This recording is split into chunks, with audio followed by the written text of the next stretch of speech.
Welcome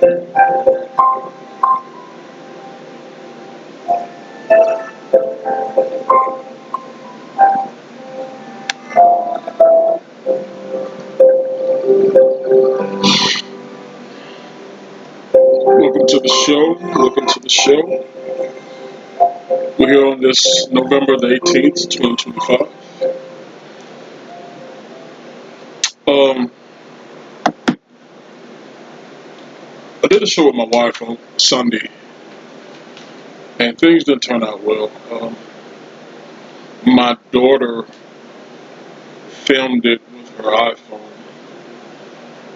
and I got away from my phone about 8 years ago because I just can't do anything, in my opinion, with an iPhone without paying for it.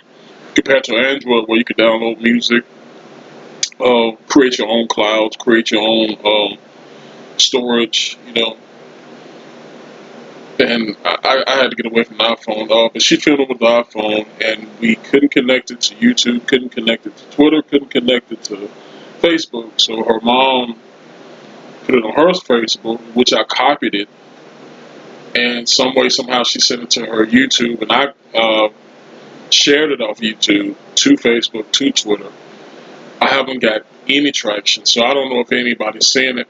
When I get on my alternative Facebook page, it says the content is not available. So that probably was just a waste, but it is what it is. It was a beautiful show.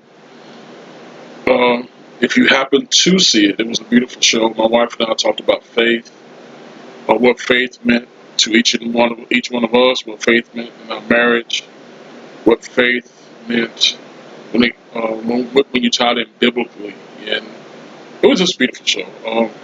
I just wish everybody could see it. As you see, I got on my Walter Welborn hat, my Walter Welborn jersey. This is the actual game worn jersey. Um, Anybody who know me know I don't throw away anything, especially if it means something to me. And I got both my home and away jerseys. I got all my Walter Welborn propaganda paraphernalia from school. Even got my singing shirt, and something that I obtained about 3 months ago that I thought I'd never see again. When I went into, I'm gonna say, before I went to the police academy, I had an apartment before I bought this. Before I purchased this house, I had taken, a few personal things away from my mom's house, and I left a lot up there, mainly trophies and stuff like that. Well, when my dad passed away, my mom got sick. They had squatters in their house, vandals, and everything was stolen except one thing that belongs to me, or that belonged to me, and that was my prom night champagne glass. I'm like, out of everything that they took out of this house, that's the one thing they left. That's amazing. But anyway, yeah, everything else is pretty much stolen, gone. I actually had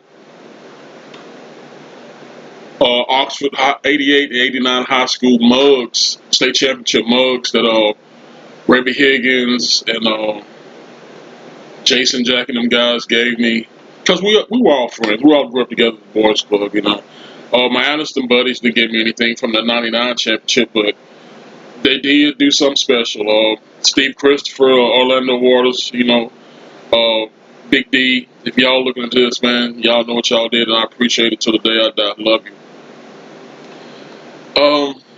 What's going on today, man? Today is Tuesday. Beautiful, beautiful day. Actually, it's going to be a beautiful week. It's going to be kind of warm for November, but, can't do nothing about it. Let's take it and go with it. A lot going on politically, a lot going on spiritually. I don't want to tap into that. I'm going to dig into some things a little bit later on and maybe do a future show. It'll probably be old news by then, but just to say this, when Charlie Kirk was assassinated, it hurt me, and I didn't follow this guy. He, 30-something years old. He's more my son's age, but he had a huge following, and he was a Christian, and he did the right thing. He was a debater, and when after he was assassinated, and I started watching some of his stuff, I'm like, hey, wait a minute, man, this guy was awesome, awesome. And since Charlie Kirk has passed away, we've learned more about Turning Point USA. And now, man, you got creatures crawling up under rocks and climbing out of trees to get into this thing. And I don't understand it. I don't get it. From Candace Owens to Tucker Carlson to Nick Fuentes, I don't get it. We all supposed to be on the same side. We're all individuals of faith. We're all patriots. We love America. You know, we're all conservatives. Why is all this stuff going on? And I just heard something yesterday about Marjorie Taylor Greene, the congresswoman from Georgia. I don't get it, 'cause from what I heard. Now I haven't dug deep into this, but from what I heard, she is not looking too good. So I don't understand a lot of it. I got a couple of buddies that I talk to on the norm when it comes to politics, and I haven't been able to, talk to them in length for a minute. But hopefully we can have that conversation uh, next time we meet up. But as for today's show, we're going to tackle AI. And the reason I decided to do this, I was listening to Glenn Beck. I've been listening to Glenn Beck since Russell Limbaugh passed away, or since he was, doing his radio show. And Glenn Beck is on, he's a conservative. He's a constitutionalist. He's all about the Bill of Rights, etc., etc. But he's also a little bit of a conspiracy theorist. And I'm not gonna say a fearmonger, but I'm just gonna say a conspiracy theorist. It ain't nothing wrong with that, nothing at all. But he can be a little scary at sometimes. But he is kind of right most of the time. Case in point, 2019. I want to say before Thanksgiving, right after Halloween, I heard one of his shows, and he was talking about a virus that was, going to threaten the world. And I said, oh, whatever. So the next month, which was in November, he got more in depth. The next month in December, he got more in depth, even though he wasn't on the air much because of the holidays. But that January, when you heard about the cruise ships, people being stranded on the cruise ship because of the virus, and the world was beginning to crumble, he was right. And that's where I first heard it. Glenn Beck. Shout out to you, Glenn, if you watch it. I doubt it. But yeah, he talked in depth about AI, and like I said, he could be he could take you down through that. He can make you wonder, make you question a lot of things. And when it comes to AI, I ask myself, because I'm thinking and listening at the same time, like, how did we get here? How did we get here when it comes to AI? Because, to be honest with you, when I think about AI, I think about the Terminator, 1984 film with Arnold Schwarzenegger. You know, two individuals come into our atmosphere, solar system, however you want to put it, from another world, from another time. Um, One was human, one was a bot, a machine, a robot. But he was clearly, he was disguised as human, all the way down to blood to bad breath. And back in '84, man, it was just a good movie, wonderful movie. Never in a million years did I think that we would be to the point where we're actually thinking about that.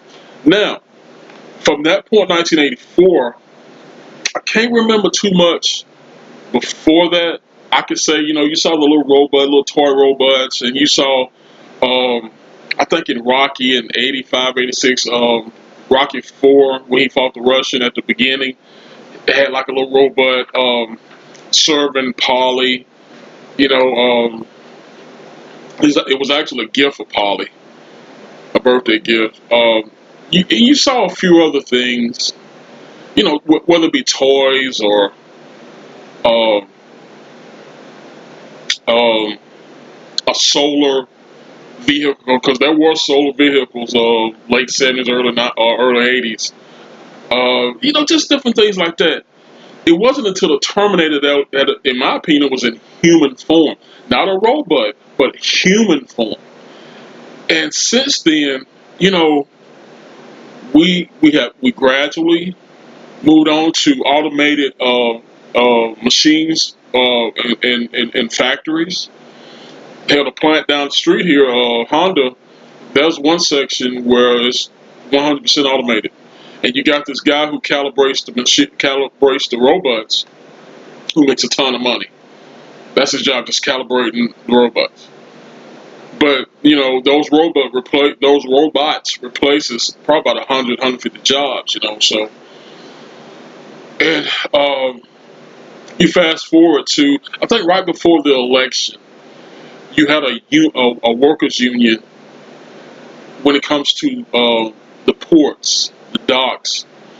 About you had some guys saying they wanted fully automated. You go to get some guys saying, "No, man, that'll take away jobs." Well, think about it. That's all AI in robot form, but it's AI, artificial intelligence.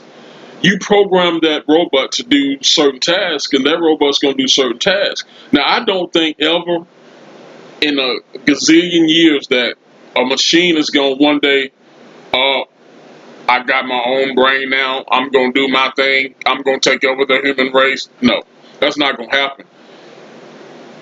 AI is only what you feed it. I've told many, many people about the story of my cousin who played high school football, Walter Welber. He went on to Clemson. He was All American, one of the top quarterbacks in the country. There was tons of publications about this guy, tons of publications, all the way up until his time at Clemson. And two other individuals, which I was just talking about the other day, one went on to the NFL, one went to Auburn, and kind of fizzled out after that. I think he got hurt or something. But on these three guys, tons of publications, from the Birmingham News to USA Today, Scholastics, tons of publications. I went to Gork, the AI forum for X or Twitter. Nothing. Not one sentence on these guys. Not one. I was like, wait a minute. How's that possible? Went to another individual that came after them, but before before the turn of the century, made a lot of noise. A lot of noise. That's nothing.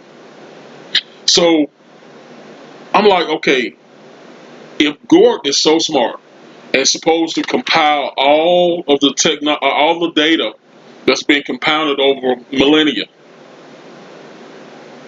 why did it give me internet information on those four guys? Not a sentence. So I said that to say this. When it comes to robots, AI, etc., etc., it can only produce what you feed it. What a human being feeds it, it can only produce that. So that's a good thing, it's a bad thing.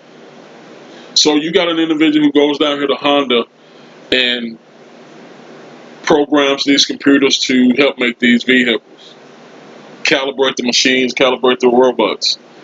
But you also got some evil people who will calibrate AI to destroy.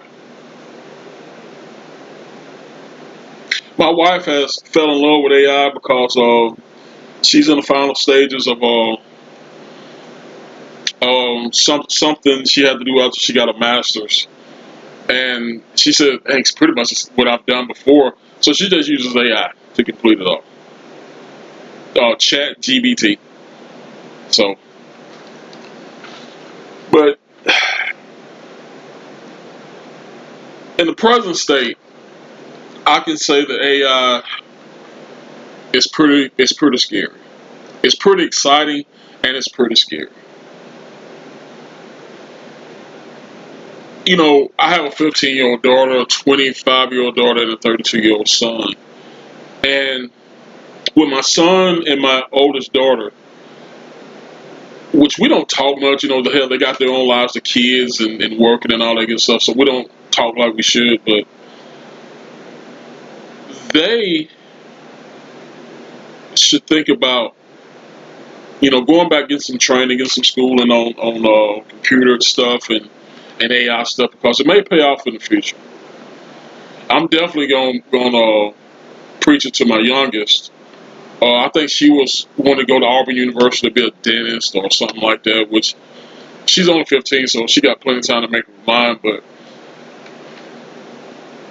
AI in this present time is similar to AI when I was 20, in my mid 20s. When I had got out of the military, I was kind of lost, didn't know what to do, going from one temp job to another temp job. And I sit down one day and I say, you know what? What are the 3 top fields that I can get into that will never go away? Healthcare was number 1. Law enforcement was number 2. And number 3 was kind of a pickle because it compiled in an array of things, but it was human servicing, and that's the way I framed it in my head now. You know, from anywhere from being a social worker to uh, being in counseling, etc. Well, I wasn't going back to school for no counseling. I just wasn't going to do it. You see, to get in counseling, you got to go deep, and I wasn't about to do that. Human resources. At the time I had the credentials for that. The first degree I obtained was from ICS, International Collegiate Studies. It was out of Pennsylvania, but it was only regulated for Pennsylvania.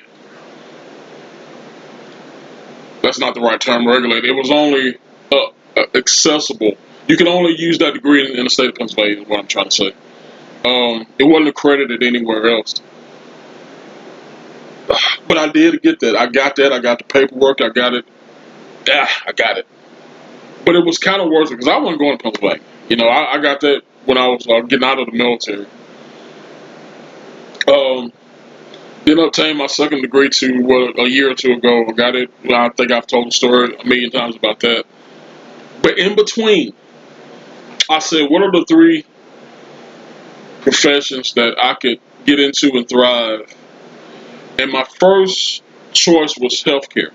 So I went to UAB. A friend of mine got me a gig at UAB. I got into the nursing program, and it was gravy. And being a man, a fit dude in my mid 20s at UAB, where the women outnumber the men 9-1. Well, at that time it was more like 7-1. I was in heaven. Yes, sir. I was in heaven. But it was one thing, one drawback. I'm not good with death. And when you see people dying, I worked at Jefferson Towers Liver GI Ward, Jefferson Towers Liver GI, gastrointestinal. And I saw a lot of people with hepatitis, uh,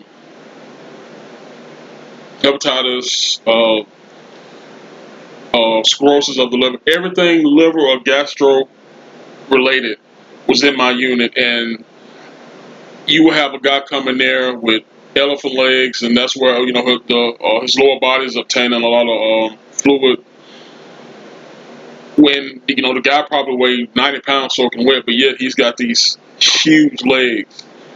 I would see people with huge stomachs, from because the liver's not working properly, etc., etc. Man, it was devastating. I couldn't take it.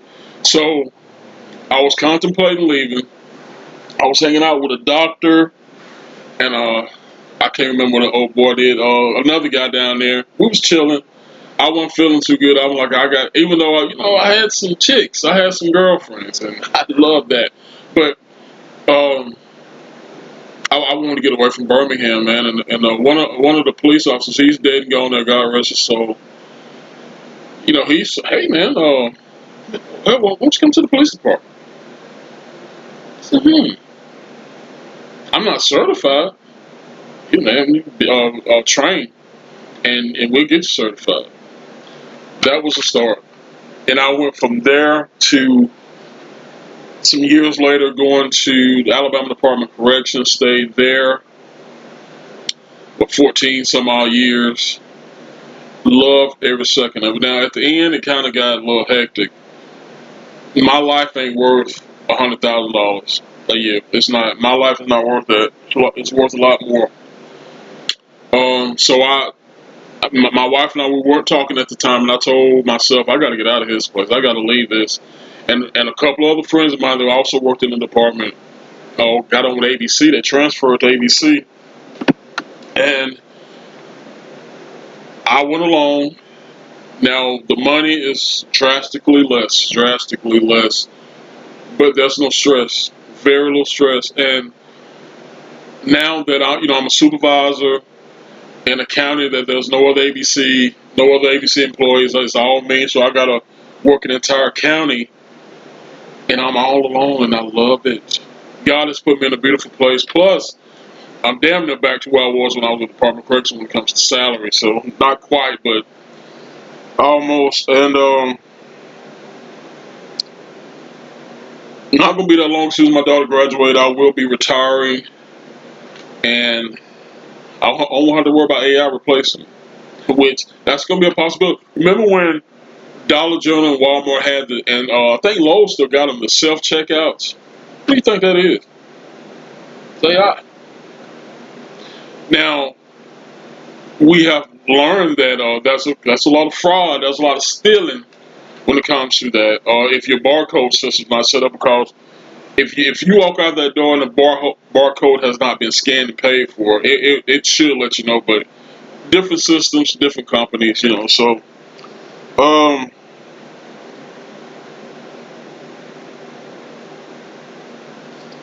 I'm gonna wrap it up with this. Oh man, I don't have on my cross. I feel naked without my cross. Uh, how do we learn and look at AI going forward?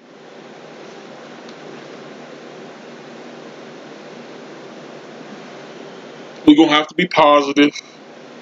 We're gonna have to be assertive, because in government, they say if China and India get the technology before we have it, they'll be leaders.